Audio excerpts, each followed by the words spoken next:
बिस्मिल्लाहिर्रहमानिर्रहीम। आज हम सेल वॉल के बारे में पढ़ेंगे और उम्मीद मैं करती हूँ कि आपके लिए ये लेक्चर जो है वो काफ़ी इन्फॉर्मेटिव होगा और आपको याद करने में भी बहुत आसानी होगी। सेल वॉल का जैसे आपको पता है कि सेल वॉल आपके पास प्लांट सेल्स के अंदर होती है, आपके पास बैक्टीरिया में होती है, एल्गीज एंड फंगाई में होती है। ठीक है, it was discovered in 1665 by Robert Hooke ने इसको 1665 में डिस्कवर किया था, जो कि कुछ साल पहले है फ्रॉम द प्रोटोप्लास्ट।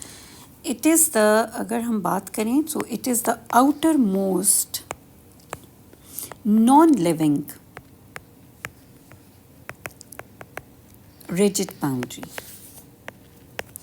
तो अब आपके पास सवाल होगा कि फिर लिविंग बाउंड्री कौन सी होती है। लिविंग बाउंड्री जो आपके पास होती है outer most, that is cell membrane.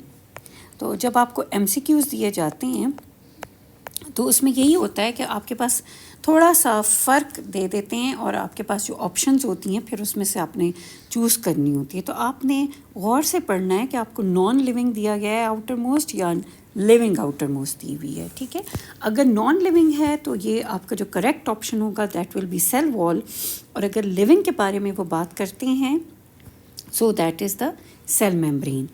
अब दोबारा हम सेल वॉल की तरफ आते हैं। It is synthesized by the Golgi apparatus. ठीक है, आपके पास सेल के अंदर जो है, चाहे वो प्लांट सेल हो चाहे वो एनिमल सेल हो, उसके अंदर आपके पास गोल्गी अपरेटस होता है। सो ये है आपके पास, that is synthesized by the Golgi apparatus, और सिक्रीट इसको कौन करेगा? प्रोटोप्लाज्म। ठीक है, so it is secreted by protoplasm.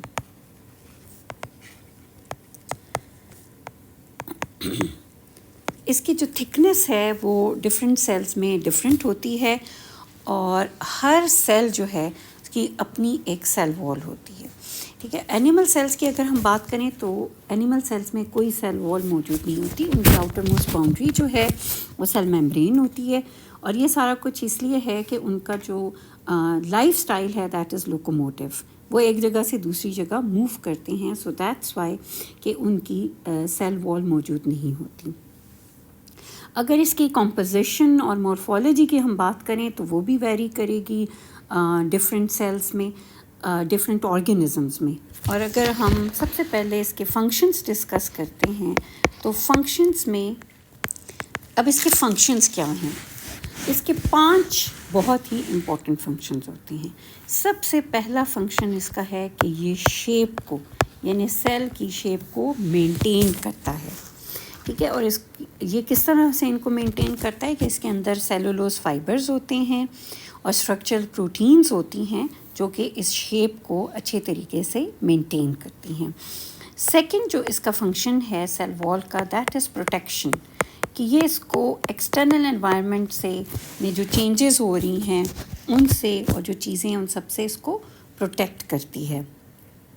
फिर जो प्लांट सेल्स हैं उनका जो सेल टू सेल इंटरेक्शन है that is also through the cell wall. अगर आपने देखा हो तो प्लांट सेल्स के अंदर जो है वो आपके पास प्लाज्मोडेस्माटा होते हैं। ठीक है, जो कि 2 सेल्स के साइटोप्लाज्म को आपस में कनेक्ट करती हैं। तो ये आपके पास अगर एक सेल का साइटोप्लाज्म है, ये उसकी सेल वॉल है, ये आपके पास दूसरा सेल है और ये उसका सेल मेम्ब्रेन है और उसके अंदर साइटोप्लाज्म है। तो इनके अंदर जो कनेक्शन होता है आपस में दैट इज़ थ्रू प्लाज्मोडेस्माटा। ठीक है, जो प्लांट सेल है उसमें आपके पास प्लाज्मोडेस्माटा होते हैं जिसके थ्रू इनके साइटोप्लाज्म आपस में कनेक्टेड होते हैं। तो आपके पास पहला फंक्शन सेल वॉल का उसकी शेप को मेंटेन करना था, दूसरा प्रोटेक्शन था फ्रॉम द एक्सटर्नल एनवायरनमेंट, तीसरा आपके पास सेल टू सेल इंटरेक्शन है। फोर्थ फंक्शन इसका है to provide barrier to unwanted macromolecules. ठीक है, प्रोवाइड बैरियर टू मैक्रोमोलिक्यूल्स। वो तो इसके अंदर आपके पास जो है पोर्स होते हैं, जो मेम्ब्रेन है आपके पास सेल वॉल, इसके अंदर पोर्स होते हैं। अब ये जो पोर्स हैं ये आपके पास फ्री मोबिलिटी प्रोवाइड करते हैं टू वेरियस मटेरियल्स, लेकिन कुछ जो मैक्रोमोलिक्यूल्स हैं जिनका साइज़ उन पोर्स से भी बड़ा होगा, उसके लिए फिर आपके पास जो ये सेल वॉल है it acts as a barrier, कि कुछ मैक्रोमोलिक्यूल्स को वो अंदर नहीं आने देगी। Fifth and the most important function, चूँकि ये एक बहुत रिजिड वॉल है, ये एक फ्रेमवर्क प्रोवाइड करती है सेल को, तो जो सबसे इम्पॉर्टेंट इसका फंक्शन है वो ये है कि ये ओवर एक्सपेंशन से बचाती है, जिसकी वजह से जो सेल है उसकी लाइसिस नहीं होती। तो इस तरह से हमने इसके 5 फंक्शंस किए।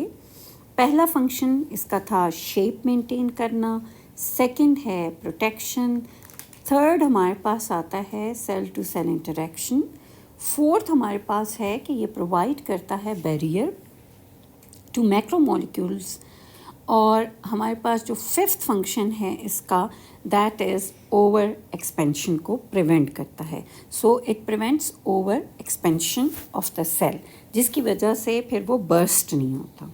ठीक है, अच्छा अभी हम बात करेंगे इसके केमिकल कॉम्पोजिशन के बारे में।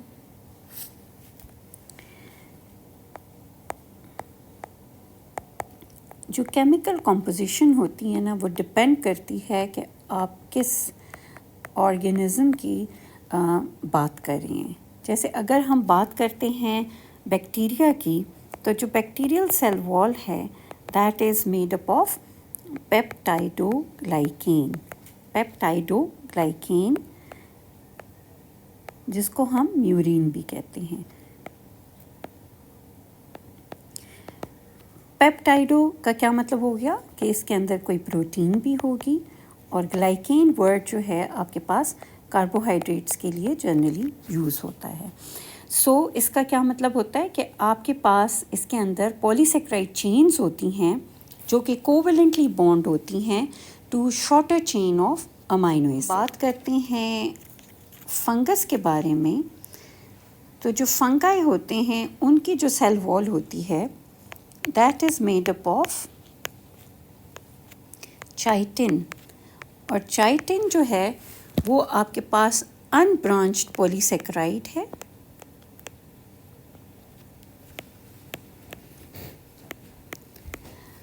अनब्रांच पॉलीसेक्राइड है, लेकिन इसके साथ आपके पास एक एन एसिटाइल ग्लूकोसमीन होता है एट C2, यानी कार्बन नंबर 2 पे आपके पास ये जो पॉलीसेक्राइड हैं इनके साथ एन एसिटाइल ग्लूकोसमाइन का एक ग्रुप अटैच्ड होता है। तो ये बेसिकली आपके पास बनती है चाइटिन। यहाँ पे हम बात ज़्यादा प्लांट सेल की कर रहे हैं, तो जो प्लांट सेल है उसकी जो वॉल है वो सेलुलोज से बनी होती है। ठीक है, यानी उसके अंदर जो सेलुलोज है वो सबसे ज़्यादा होता है, और सेलुलोज जो है वो भी आपके पास अनब्रांच्ड पॉलीसेक्राइड्स होते हैं, और ये सबसे अबंडेंट जो है आपके पास कार्बोहाइड्रेट्स हैं। मोस्ट अबंडेंट जो कार्बोहाइड्रेट है that is cellulose, and second most abundant जो कार्बोहाइड्रेट है दैट इज़ चाइटिन। ठीक है, तो आपके पास जो केमिकल कॉम्पोजिशन है वो डिपेंड करेगी कि आप किस ऑर्गेनिज्म की सेल वॉल की बात कर रहे हैं। सेलुलोज के बारे में कुछ आपके पास बहुत इम्पॉर्टेंट इन्फॉर्मेशन है कि इसके बहुत सारे यूजेस होते हैं, उनको भी हम इधर ही डिस्कस कर लेते हैं। सेलुलोज जो है इसके काफ़ी इंडस्ट्रियल यूज़ है, इसीलिए जो है वो लोग इन प्लांट्स को ख़त्म कर रहे होते हैं, ट्रीज़ काट रहे होते हैं, जो कि वैसे तो अच्छी बात नहीं है, लेकिन वो डिफरेंट चीज़ों में इसको यूज़ करते हैं। सबसे जो इम्पॉर्टेंट यूज़ है जो कि मेडिकल यूज़ है इसका, वो ये है कि सेलोफेन इससे बनता है, जो कि आपके पास पार्शियली परमिएबल मेम्ब्रेन होती है। जब आप हीमोडायलिसिस करते हैं ना, जिन पेशेंट्स के किडनीज फेल हो जाते हैं तो उनकी फिर ब्लड में यूरिया का लेवल ज़्यादा हो जाता है, तो उनके खून को साफ़ करने के लिए फिर हम उनकी डायलिसिस करते हैं, जिसको हम हीमोडायलिसिस बोलते हैं। Haem stands for blood and dialysis आपके पास ब्लड को क्लीन करना है। ठीक है, तो उस केस में आपके पास जो सेमी परमिएबल मेम्ब्रेन इस्तेमाल होती है हीमोडायलिसिस में, वो आपके पास सेलुलोज से ही आती है। ठीक है। सेकंड जो इसका इम्पॉर्टेंट यूज़ है वो है रेयान, जो कि टेक्सटाइल फाइबर है और टेक्सटाइल इंडस्ट्री में इसका यूज़ होता है। इसके बाद नाइट्रो सेलुलोज जो है वो आपके पास एक्सप्लोसिव में यूज़ होता है। नाइट्रो सेलुलोज का यूज़ आपके पास एक्सप्लोसिव्स में होता है। और आपके जो पेपर है उसमें भी आपके पास प्लांट ही यूज़ होता है। एंड इसके अलावा आपके पास प्लास्टिक में भी जो है वो सेलुलोज का इस्तेमाल किया जाता है। अच्छा जी, ये आपके पास इंफॉर्मेशन थी अबाउट द सेल वॉल। अब हम इसके जो डिफरेंट कंपोनेंट्स हैं उनको डिस्कस करेंगे, इसके जो डिफरेंट पार्ट। हम सेल वॉल के फंडामेंटल पार्ट्स की बात करते हैं तो इसके जो हैं वो बेसिकली 3 फंडामेंटल पार्ट्स होते हैं जो कि हम डिस्कस करेंगे फ्रॉम आउटसाइड टू इनसाइड। सबसे पहले आएगा मिडल लैमेला। मिडल लैमेला का जो काम होता है ना वो ये होता है कि ये जो 2 सेल्स होते हैं ना, इनको आपस में, ये इसका साइटोप्लाज्म है, ठीक है, और ये इसके अंदर न्यूक्लियस है। जो 2 सेल्स होते हैं ना, इनको आपस में जोड़ता है ये आपके मिडल लैमेला, यानी इट सीमेंट्स 2 सेल्स टुगेदर। इसकी जो थिकनेस है वो तकरीबन 1 माइक्रोमीटर होती है और इसकी जो कॉम्पोजिशन है उसमें आपके पास इम्पॉर्टेंट जो चीज़ है वो ये है कि इसके अंदर पैक्टिक एसिड और पेक्टिन होता है।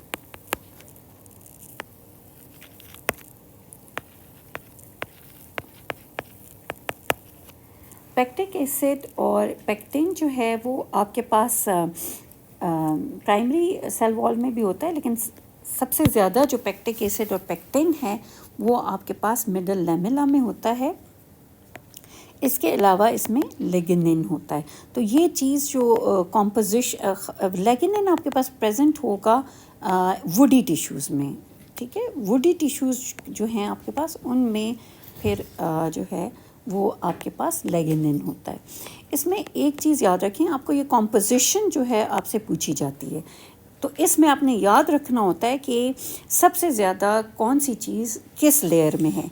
तो पैक्टिक एंड पैक्टिक एसिड आपके पास सबसे ज़्यादा मिडल लैमेला में होते हैं, ठीक है। जैसे आपके पास सेलुलोज सबसे ज़्यादा प्राइमरी सेल वॉल में होता है, इस तरह पैक्टिक एसिड एंड पेक्टिन जो है वो आपके पास सबसे ज़्यादा जो है वो मिडल लैमेला में होते हैं। अब पेक्टिन और पैक्टिक एसिड होते क्या हैं ये, क्योंकि कुछ बच्चे होते हैं जिनके अंदर इस तरह की, जिनके दिमाग में इस तरह की क्वेरीज़ जो हैं वो आती हैं। तो पैक्टिक एसिड आपके पास पॉलीमर है ऑफ 100 गैलेक्टोसोयूरेनिक एसिड का। इट इज़ अगर पैक्टिक एसिड हम लें तो पैक्टिक एसिड आपके पास it is a polymer of 100 galacturonic acid.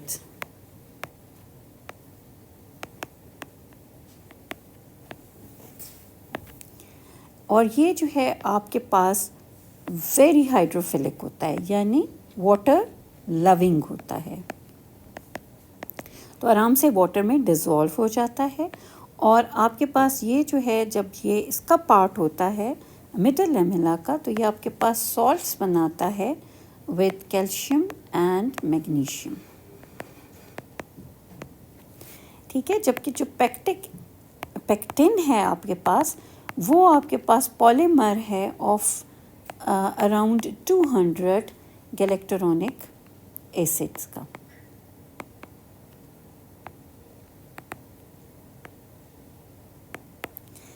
और ये लेस हाइड्रोफिलिक होता है, इस वजह से इसको डिज़ोल्व करने के लिए आपको जो है फिर हॉट वाटर चाहिए होता है, ठीक है। लेस हाइड्रोफिलिक है एंड इसके डिज़ोल्व करने के लिए आपको वार्म वाटर या हॉट वाटर चाहिए होता है। अब हम प्राइमरी सेल वॉल की बात करेंगे। प्राइमरी सेल वॉल जो है वो आपके पास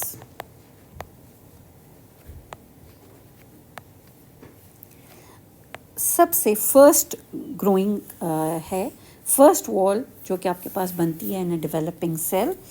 इसकी जो थिकनेस है वो 1 to 3 माइक्रोमीटर होती है एंड इट इज़ मोर और लेस इलास्टिक होती है।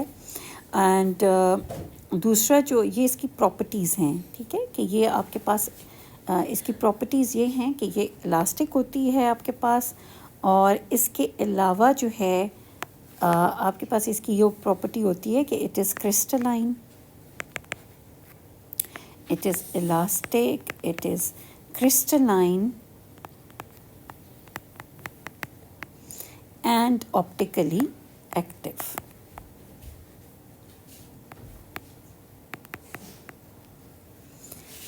अब यहाँ पे अगर आप देखें तो हमने एक वर्ड यूज़ किया है ऑप्टिकली एक्टिव। जो आपके पास जो सेकेंडरी सेल वॉल होगी ना, उसमें मैं आपको खैर आगे भी बताऊंगी, वो आपके पास स्ट्रॉन्गली ऑप्टिकली एक्टिव होती है। तो अगर आपके पास एमसीक्यू में लेट्स सपोज ये आता है कि ऑप्टिकली एक्टिव, तो फिर आपने प्राइमरी सेल वॉल को टिक करना होता है। और अगर आपके पास आता है स्ट्रॉन्गली ऑप्टिकली एक्टिव, तो then you have to tick the secondary cell wall. ठीक है, इस तरह के आपके पास एमसीक्यूज़ आते हैं आपके एमडी कैट के एग्ज़ाम में। अगर हम प्राइमरी सेल वॉल की कॉम्पोजिशन देखें कि उसकी कॉम्पोजिशन क्या है, तो उसमें सबसे ज़्यादा आपके पास होता है सेलुलोज, हेमी सेलुलोज, ठीक है, और आपके पास उसमें पेक्टिन और पेक्टिक एसिड भी होते हैं, लेकिन उसकी क्वांटिटी जो है वो as compare to middle lamella कम होती है। ठीक है, तो इसमें ज़्यादातर आपके पास सेलुलोज, हेमी सेलुलोज होता है, और इसमें जो सेलुलोज है उसकी जो अरेंजमेंट है दैट इज़ क्रिस क्रॉस, उसको हम क्रिस क्रॉस अरेंजमेंट कहते हैं।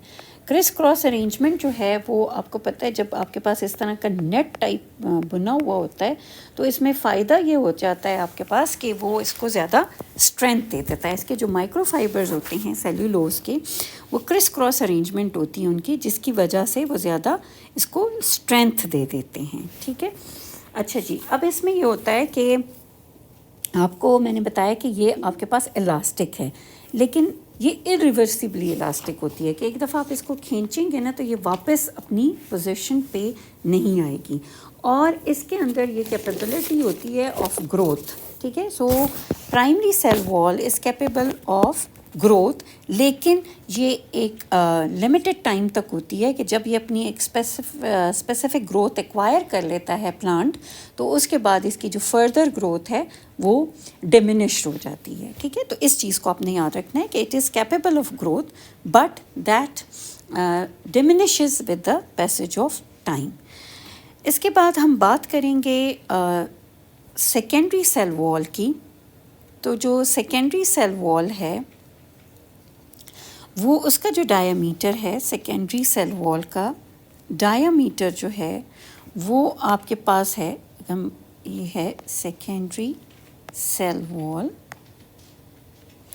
और इसका डायामीटर 5 to 10 माइक्रोमीटर होता है, और ये आपके पास बेसिकली प्रेजेंट होती है between the cell membrane and the primary cell wall.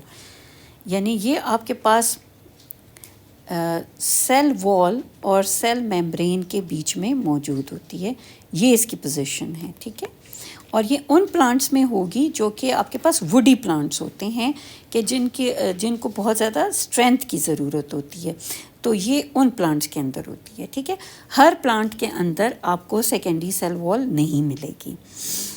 ये आपके पास वो वाले सेल्स होते हैं जिनको हम स्क्लीरेनकाइमल सेल्स बोलते हैं, स्क्लीरेनकाइमल सेल्स, जो कि आपके डेड सेल्स होते हैं, जो कि आपके वुड की जो ट्री ट्रंक है उसके डायामीटर को तो इंक्रीज़ करते हैं क्योंकि उनके अंदर ये डेपोजिशन हो रही होती है लेकिन वो आपके पास डेड सेल्स होते हैं। ठीक है, इसकी अगर हम प्रॉपर्टीज़ की बात करें तो सबसे जो इम्पोर्टेंट इसकी प्रॉपर्टी है वो ये है कि इट इज़ मोर और लेस रिजिड। ठीक है। और इसके ये भी क्रिस्टलाइन है, जैसे कि आपके पास वो थी प्राइमरी सेल वॉल, लेकिन ये जो है ये स्ट्रॉन्गली ऑप्टिकली एक्टिव है। अब इस बात को इसलिए मैं बहुत ज़्यादा आपको इंसिस्ट कर रही हूँ कि आप याद करें कि MCQs जब भी आप अटेम्प्ट करते हैं, चाहे वो आपका कोई भी एग्ज़ाम होता है, जैसे MD कैट होता है, तो वहाँ पे आपके पास आपसे यही छोटी मोटी गलतियाँ होती हैं कि आप सेंटेंस को सही तरीके से पढ़ते नहीं हैं। अगर आप उसको ज़रा आराम से गौर से स्टेटमेंट पढ़ें तो फिर नीचे जो ऑप्शंस हैं उनको सेलेक्ट करना आपके लिए आसान होता है। अगर आपके पास वर्ड दिया हुआ है स्ट्रॉन्गली ऑप्टिकली एक्टिव, तो आपने सेल वॉल वाली सेकेंडरी सेल वॉल वाली ऑप्शन को टिक करना है। अगर आपके पास स्ट्रॉन्गली का लफ्ज़ नहीं है, ऑप्टिकली एक्टिव लिखा हुआ है, तो फिर आपने प्राइमरी सेल वॉल वाली ऑप्शन को क्लिक करना है, ठीक है। अब आपके पास आ जाता है कि इसकी केमिकल कॉम्पोजिशन क्या है, इस सेकेंडरी सेल वॉल की केमिकल कॉम्पोजिशन क्या है। तो उसकी अगर हम बात करें तो इसकी जो कॉम्पोजिशन है उसमें आपके पास आ जाते हैं इनऑर्गेनिक सॉल्ट्स आ जाते हैं। सबसे इम्पॉर्टेंट तो ये कि इसके अंदर लिग्निन होता है आपके पास, जो कि काफ़ी इसको स्ट्रेंथ दे देता है। लिग्निन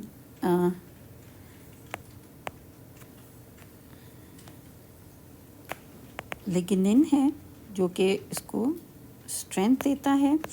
इसके अलावा ये सेलुलोज होता है आपके पास। इसके अलावा आपके पास नॉन सेलुलोज